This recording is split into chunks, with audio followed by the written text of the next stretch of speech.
مولا علی نے شیر کو کیوں پالا تھا، اس شیر کا کیا نام تھا، اور وہ شیر کتنے سال بعد مولا علیہ السلام سے ملنے آیا تھا اور کیوں ملنے آیا؟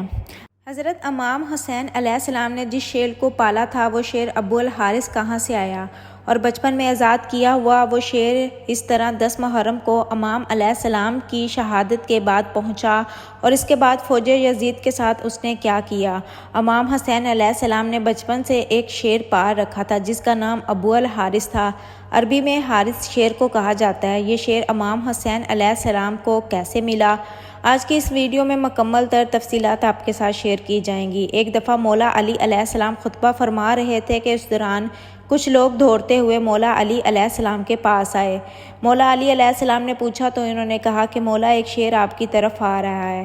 مولا علی علیہ السلام نے فرمایا کہ ڈرو نہیں، بیٹھ جاؤ، یہ شیر کسی کو کچھ نہیں کہے گا۔ یہ بات ابھی ختم نہیں ہوئی تھی کہ ایک بہت بڑا شیر امام علی علیہ السلام کے قدموں میں سر رکھ کر سلامی دی، اور اس کے بعد اس شیر نے ایک چند دن کا بچہ بھی مولا علی علیہ السلام کی خدمت میں پیش کیا۔ شیر نے اپنی زبان میں مولا علی علیہ السلام سے بات کی اور کہا، مولا میں اس بچے کا باپ نہیں بلکہ میں اس کی ماں ہوں، اس بچے کا باپ مر چکا ہے۔ اس شیرنی نے مولا علی علیہ السلام سے کہا کہ مولا میں چاہتی ہوں کہ یہ پل کر جوان بھی ہو جائے اور محفوظ بھی رہے۔ مولا علی علیہ السلام نے فرمایا کہ مطمئن ہو کر چلی جاؤ۔ علی نے اتنا ہی کہا تھا کہ یہ بچہ یتیم نہیں ہوگا اور نہ اسے کبھی یتیمی کا احساس ہوگا۔ یہ بچہ ایسے میں دوں گا جو پرورش بھی کرے گا اور یتیموں کی پرورش کر سکتا ہے۔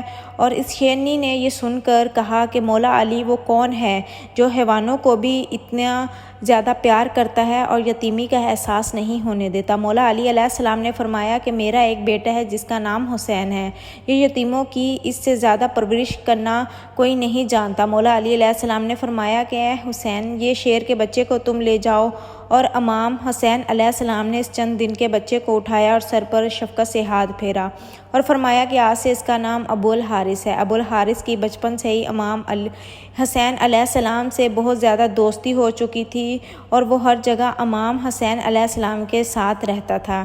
اس شاعر کو امام حسین علیہ السلام سے انتہائی محبت اور عقیدت تھی۔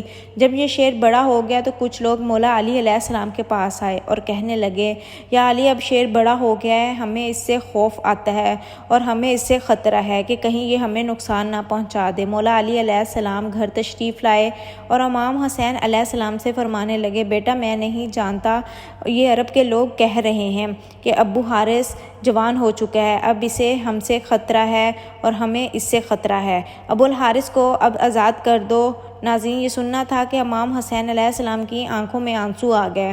مولا علی علیہ السلام کو دیکھ کر مسکرانے لگے اور پیار سے اپنے بابا کے گلے میں باہیں ڈال کر فرمایا، جی بابا جی، جیسے آپ کا حکم۔ لیکن اس کے ساتھ ہی امام حسین علیہ السلام کے اتنے بڑے بڑے آنسو رخسار پر آ گئے۔ امام حسین نے فرمایا کہ بابا جان آج کا دن نکالیں، صبح ابو الحارث آپ کو نظر نہیں آئے گا۔ امام حسین علیہ السلام نے یہ بات امام علی علیہ السلام کو فرمائی۔ اس کے بعد امام علی علیہ السلام نے فرمایا، بیٹا حسین آج کے دن کیا کرو گے؟ امام حسین نے فرمایا، بابا جان دیکھیں باہر شام ہو گئی ہے اور یہ وقت کسی کو گھر سے باہر نکالنے کا نہیں ہے۔ مولا علی علیہ السلام نے امام حسین کو سینے سے لگایا۔ جب امام حسین علیہ السلام تہجد کے وقت شیر کو خوراک دینے کے لیے گئے تو ابو الحارث نے کہا کہ مولا آج اتنی جلدی احسان؟ امام حسین علیہ السلام نے ساری بات ابو الحارث کو بتائی۔ ابو الحارث نے کہا، ٹھیک ہے مولا، میں جاتا ہوں، لیکن ایک شرط ہے کہ ایک دفعہ ملاقات ضرور ہو۔ روایت میں کہا جاتا ہے کہ 10 محرم 61 ہجری میدان کربلا کے ٹیلے کے پاس امام حسن علیہ السلام نے تاریخ ابو الحارث کو بتائی ملنے کی، اور اس کے بعد یہ بھی بولا کہ ٹیلے کے پاس سے تمہیں ایک آواز آئے گی، بس اس آواز پر چلے آنا، مجھ سے ملاقات ہو جائے گی۔ ابو الحارث نے کہا، مولا عباس دے گا؟ آپ نے کہا، نہیں۔ پھر فرمایا ابو الحارث نے کہا کہ آپ کے بھائی عباس؟ آپ نے فرمایا نہیں۔ تو پھر امام حسین علیہ السلام روئے اور فرمایا میری 4 سال کی بیٹی سکینہ تمہیں آواز دے گی یا پھر میری اماں حفصہ تمہیں آواز دے گی۔ آج بھی کربلائے مالی میں موجود ہے جہاں کھڑے ہو کر بی بی فضا نے ابو الحارث کو آواز دی تھی۔ امام حسین علیہ السلام نے جب ابو الحارث کو آزاد کیا تو انہوں نے فرمایا کہ ابو الحارث تو ملک عراق میں چلے جاؤ، وہاں نیونا کا ایک جنگل ہے اور اس جنگل کا بادشاہ شیر مر چکا ہے، تم وہاں چلے جاؤ اور وہاں پر جا کر بادشاہی کرو۔ امام حسین علیہ السلام کا حکم مان کر ابو الحارث مدینے سے چلا گیا۔ وہ عاشوراء کی شام تھی کہ جب امام حسین علیہ السلام شہید ہوئے تو امام حسین علیہ السلام کی شہادت کے وقت عمر بن سعد نے حکم کیا کہ امام حسین کی لاش پر گھوڑے دوڑائے جائیں اور لاش کو پامال کر دیا جائے۔ یہ آواز سن کر اہل حرم میں قیامت برپا ہوگی۔ جیسے ہی افواج اشقیاء کے اندر ہی اعلان ہوئے تو بی بی فضا حضرت بی بی زینب کے پاس آئی اور کہنے لگی، اے میری پاک سیدہ، رسول خدا صلی اللہ علیہ وآلہ وسلم کے ایک صحابی تھے جو سمندر میں سفر کر رہے تھے کہ اس کی کشتی ٹوٹ گئی اور وہ کشتی کے ایک تختے کا سہارا لے کر ایک جزیرے پر پہنچے۔ وہاں انہوں نے شیر کو دیکھا۔ وہ شیر سے ڈر کر بولے، میں رسول خدا صلی اللہ علیہ وآلہ وسلم کا غلام ہوں، مجھے اذیت مت دینا۔ تو اس شیر نے جیسے ہی اس صحابی کی بات سنی تو وہ صحابی کو مارنے کی بجائے صحیح راستے پر لے گیا۔ بی بی فضا نے بھی فرمایا، اے میری پاک سیدہ، اس علاقے میں بھی ایک شیر رہتا ہے، مجھے اجازت دیجیے میں اس شیر کے پاس جا کر اسے بلاتی ہوں اور ظالموں کے ارادے سے اسے آگاہ کرتی ہوں۔ بی بی فضا جنگل کے پاس گئی اور جا کر ابو الحارث آواز دینے لگی۔ چند ہی منٹوں میں شیر ان کے پاس پہنچ گیا۔ بی بی فضا نے فرمایا، اے ابو الحارث، کیا تجھے معلوم ہے کہ یہ ظالم امام حسین علیہ السلام کے جسم اطہر کو پامال کرنا چاہتے ہیں اور لاش کو پامال کرنے کے بعد یہ گھوڑوں کے ٹاپوں سے ان کی لاش کو ناقابل شناخت بنانا چاہتے ہیں۔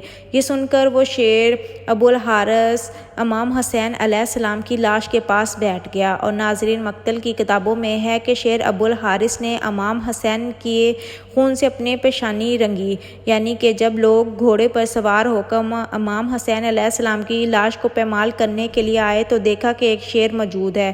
گھوڑے وہاں نہ ٹھہر سکے اور بے قابو ہو کر دوڑ گئے اور گھوڑوں پر سوار بھی پلٹ کر نہ دیکھ پائے۔ جب اس واقعے کی خبر عمر بن سعد کو ملی تو وہ کہنے لگا کہ اس کو کسی پر ظاہر نہ کرنا، یہ ایک فتنہ ہے۔ ناظرین، جناب فضا سلام اللہ علیہ نے شیر کے آنے کی خبر جناب زینب پاک سلام علیہ کو سنا دی۔ تمام سلام ہو ان بیبیوں پر، سلام ہو کربلا میں امام حسین علیہ السلام پر، سلام ہو رسول اللہ صلی اللہ علیہ وآلہ وسلم کے خاندان پر۔ یہ سلام ہمیں اتنی آسانی سے مل گیا، لیکن رسول اللہ صلی اللہ علیہ وآلہ وسلم کے خاندان نے بے تحاشا قربانیاں دی اس سلام کے لیے۔